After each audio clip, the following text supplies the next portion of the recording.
So Donald Trump said that he has the solution. He is, of course, the law and order candidate. He says it's stop and frisk. He wants to bring back stop and frisk. And what do you think about that? It's multifaceted, right? Because on the one hand, I don't want to be fucking stopped and or frisked at any time. And from that standpoint, I'm pretty inflexible. And under no circumstances do I want you coming and fucking with me, right? Like what do you we always talk about, like when we've got to buy the marijuana for our dying mother-in-law or whatever, or our dying mom or dad or whatever, and we're like that's the day you get stopped and frisked, right? Like I don't want anybody stopping and frisking me, and so therefore I can't have them stopping and frisking anyone else. I do think, however, that stop and frisk could be effective, especially if it's coupled with racial profiling. I do like. It's really confusing because stop and frisk is something that did work in New York. Like, crime did go down from the time they implemented that until they, I guess, stopped doing it. But it's the same thing you said. Like, I guess it's Fourth Amendment, unreasonable search and seizure, where that doesn't seem very fair. So just because you're walking around and some crime happened a block away and the police are like, well, we better just, there's about 15 guys walking around. That guy looks scary. That guy looks scary. Oh, that's a little Asian girl. Well, no, not for her. Like, it is a violation, I think. So even though it might reduce crime, I just don't like the idea of cops being able to just say, yeah, crime happened nearby. We have to frisk you. Oh, really? What crime? I don't have to tell you that. I don't have to tell you what crime. Too many other violations. Like once they have that power to do that, they'll be able to manipulate that law. And all of a sudden they're knocking on your door and like, oh, well, I see you in there, sir. Let me just come on in and come here a minute. Let me see what you got in your pockets. I know you're just sitting in your living room, but let's see what you got here. Whoa, uh-oh, you just lost your house. Yeah. I also feel using their powers every step of the way. So I feel like you can't give them that stop and frisk thing. Yeah, it's too much power for the police to have, and they don't. It just seems like you can't trust them. The fact that they can just come over and say, like, all right, I'm going to frisk you, and they don't have to say, like, okay, well, there's been a robbery there, and we're concerned about this, and that's the reason we're stopping you here. I feel like it could easily be construed to be like, oh, look at that guy. Looks sketchy. Hey, I'm going to stop and frisk you. Oh, hey, Bill, wasn't why, there a crime here yesterday? Well, there was a crime around here, probably. Like, I don't have to tell you shit. I don't have to tell you shit. What have you been up to tonight, huh?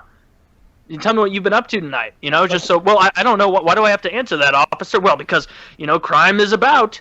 And what crime was committed, officer? Oh, that's police business. Police business. You leave that to the police, ma'am. Now you tell us. So on racial profiling, I remember there was a presidential debate like 8 or 12, probably 12 or 16 years ago. It was old.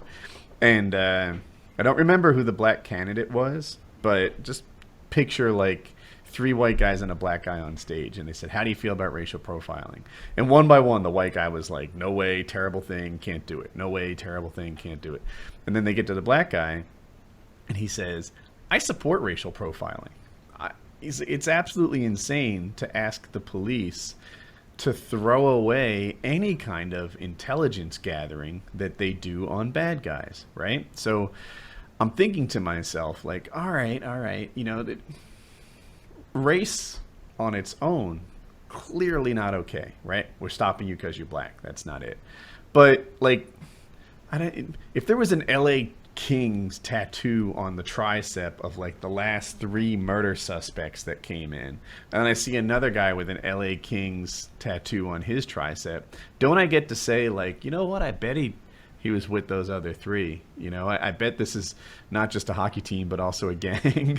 Yeah. The LA Kings are doing more than cutting it up on the ice. Yeah, they're getting like 38 shots a night. It's terrible. So they're all that drug smuggling. No wonder they suck so bad at hockey.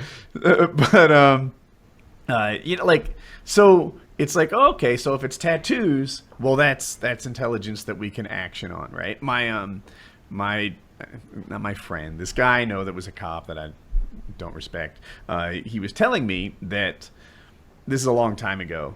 When the drug dealers in that town, Ocean City, New Jersey, were open for business, they would roll up a pant leg above the calf. Seems weird, right? And but that was the thing. They like if my pant leg is rolled up above my calf, that means I'm actively currently selling. And the CIA would send messages through how their shoelaces were tied.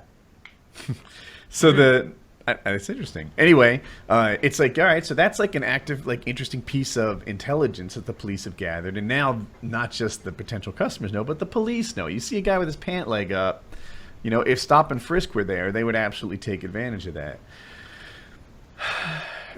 So when it comes to racial profiling, if it's like, all right, you know what? It turns out that a group of people that do this particular crime often wear like Adidas track pants and wife beater t-shirts and they're black, then do you just have to like completely ignore that piece of intelligence that's been gathered when it's a piece of a larger puzzle? Do you have to say, no, we're colorblind completely to the fact that, you know, mafia guys tend to be Italian and that this other group tends to be Jewish and this other group tends to be black? Yeah, it's complicated because Isn't it? ethically. Well, like go ahead. Well, of course, racial profiling works. That's why I said at the beginning that Stop and Frisk only works when coupled with racial profiling. So yeah, it'll absolutely work, but you're going to ruffle some feathers along the way. Yeah, it will reduce crime. Like, I think that's been shown. There's probably someone out there who'll be like, oh, well, there's actually a lot of fucking reasons that happened. I'm not educated enough to know. From what I can tell from a little bit of Googling, it did result in a drop in crime, but I don't think we should give up any more liberties for some supposed extra safety, because we're plenty safe. Stop letting people scare you into giving away your freedom. So just don't search me, don't frisk me. Like, if you see the gun hanging out of my pants or like blood dripping off my hand, like, all right, let's talk. But like, I'm just walking down the sidewalk. Let me walk down the fucking sidewalk. Yeah. If a little more crime has to happen to make sure that police precincts across the country aren't able to just very quickly turn this stop and frisk into stop you whenever I want on a whim. Like, it's because you're right. It would totally get out of control if it was implemented everywhere, like I guess Trump wants to do. I didn't know he wanted to implement it everywhere, and I don't care for that. Who knows if he does? Trump says things. He'll take different positions tomorrow. Yeah. He tends Stop to and Frisk. I've never once been a fan of Stop and Frisk. You can go back all the way until yesterday at 2:48 p.m. and I've been a staunch defender of not. Oh God.